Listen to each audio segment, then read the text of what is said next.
청와대가 지소미아를 당장은 종료하지 않기로 결정을 했습니다. 일단은 극한의 충돌은 피한 것으로 보이는데 앞으로 일본이 어떠한 태도를 보일지 주목이 됩니다.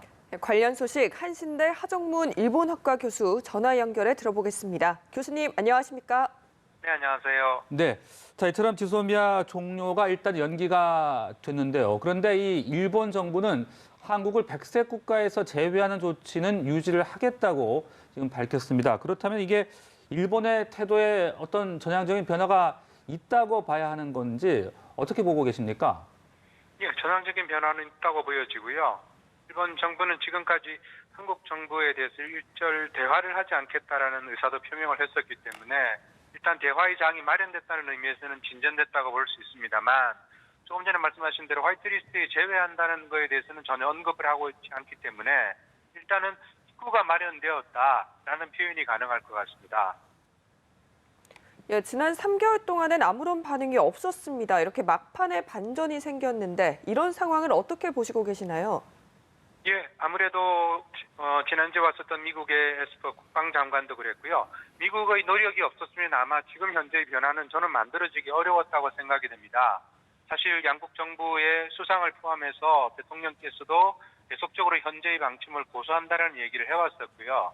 여러 가지 경로를 통해서 관측되는 것도 제 생각에는 이번에는 서프라이즈가 없다고 생각을 했는데 그래도 막판 반전이 이루어지는 것은 아무래도 미국의 노력이라고 하는 부분들을 빼놓고는 생각하기 어려울 것 같습니다. 네, 미국의 역할이 작지 않았다 이제 그런 말씀이셨는데 그런데 아베 총리가 한 발언도 좀 짚어보고 싶습니다. 이 한국이 전략적 관점에서 판단을 한 것이다. 그러면서 연대가 중요하다 이렇게 말을 했더라고요. 이 부분은 어떻게 좀 해석을 해야 되는 겁니까?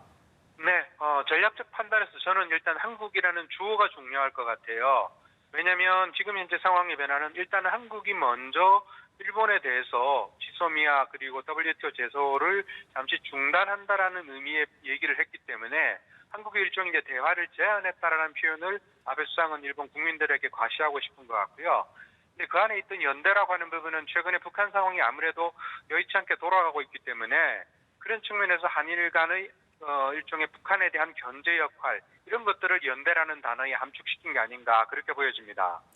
네, 그리고 이제 앞으로 한일 정부가 각각 2가지 조치를 발표할 예정입니다. 일본 측에서 조치를 정하면서 가장 고려할 점 어떤 것들이 있을까요? 네, 일본 정부에서는 지금 현재 어떤 내용이 나올지는 아직까지는 확실하지는 않습니다만 적어도 국장급 대화는 이미 얘기가 나왔었기 때문에 대화 자체는 앞으로 진행이 될 것 같고요. 근데 그 전에 이미 과장급 대화를 포함해서 일본 정부는 현재의 일본 정부의 조치에 대한 변화를 암시하는 그 어떤 얘기 언명은 하지 않을 것 같습니다. 다만 말씀드린 대로 입구를 마련하는 의미에서의 일종의 대화 채널을 가지고 간다라는 표현에서의 조치들이 우선은 일본 쪽에서 보여주지 않을까 그렇게 관측됩니다. 네. 자, 그런데 청와대가 아까 이 종료 통보 효력 정지를 발표하면서 언제든 종료시킬 수 있다는 전제를 달았습니다. 이런 부분이 어떤 일본에게 압박감을 줄 수도 있는 겁니까?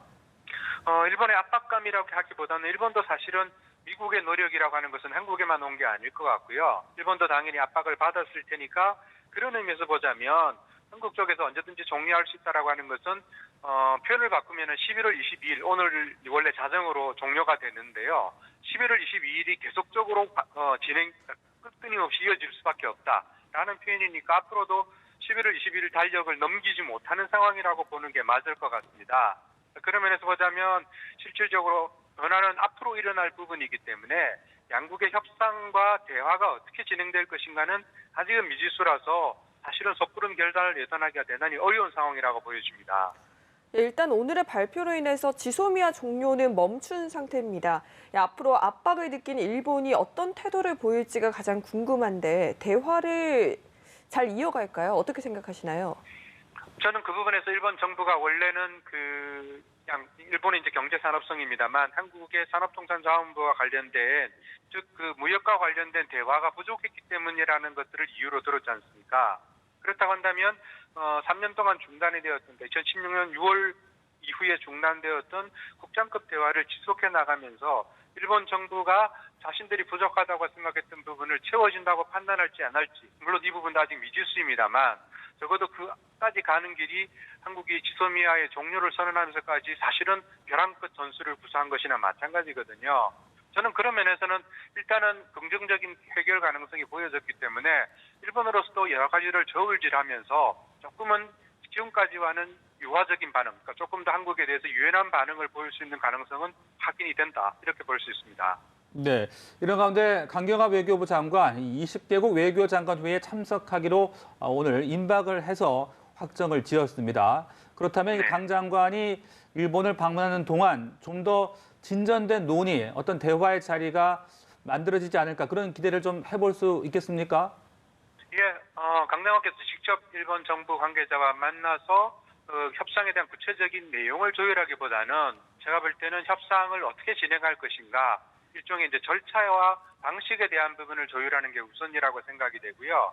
그런 면에서 현재까지 경산성에서 발표한 그 과장급, 국장급으로 하는 실무 대화 외에 조금은 외교부를 포함해서 다양한 채널에서 타협 가능성에 대한 것들을 저울질할 필요가 있기 때문에 경산성을 포함해서 다양한 외교 채널을 가동하는 방식에 대한 논의가 지금은 강 장관의 가장 커다란 임무가 아닌가, 그렇게 보여집니다.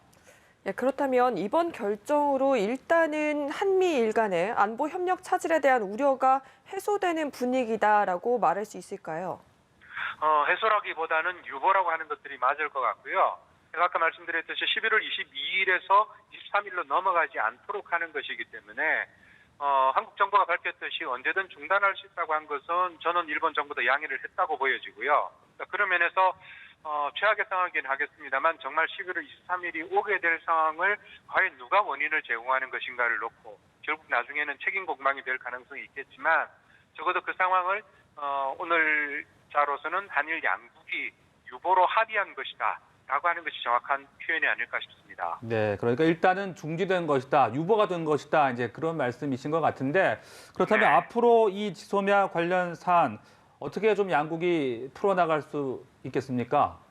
예, 저는 사실은 그 일종의 출구를 먼저 놓고 양쪽이 누가 먼저 하는 것보다는 우선 각자가 가지고 있는 보관들을 대놓고 협상을 조금 더 유연하게 가지고 가는 전략이 필요할 것 같고요. 그런 면에서 지금까지 나와 있는 안들에 대한 검토라는 것보다는 조금 더 템포를 늦춰가지고 양국의 전문가들이 모여서 조금은 현실성 있는 안들을 저울질하면서 양국 정부에 제언을 해나가는 방식이라든지 그다음에 미국을 포함한 제3국들을 넣어가지고 안을 조율하는 방식이라든지 그러니까 다양한 각도로 접근하면서 양국이 합의를 도출할 수 있는 우호적인 무드를 만들어 나가는 것이 중요하다고 보여집니다. 예, 알겠습니다. 지금까지 한신대 하정문 일본학과 교수였습니다. 말씀 고맙습니다. 고맙습니다. 네, 고맙습니다.